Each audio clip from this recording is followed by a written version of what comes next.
রায়হান ছিল এক অবাধ্য ছেলে। নামাজ পড়ত না, মায়ের কথা শুনত না, সারাদিন বন্ধুদের সাথে ঘুরে বেড়াত। হারামের সাগরে ডুবেছিল।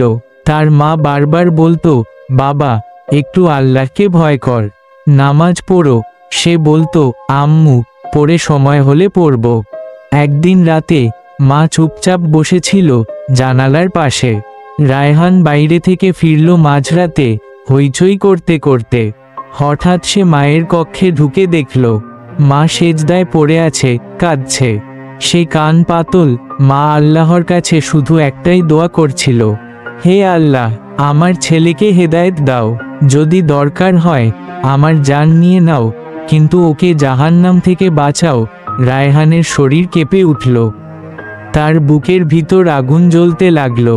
সে চুপচাপ বসে পড়ল, আর সেদিনই প্রথম সে রাকাতের পর রাকাত পড়ল, চোখের জলে বুক ভিজিয়ে বলল, হে আল্লাহ, আমি ফিরে এসেছি। কুরআনে বলা হয়েছে, তোমার জন্য মায়ের দোয়া থাকলে আল্লাহর দরজা কখনো বন্ধ হয় না।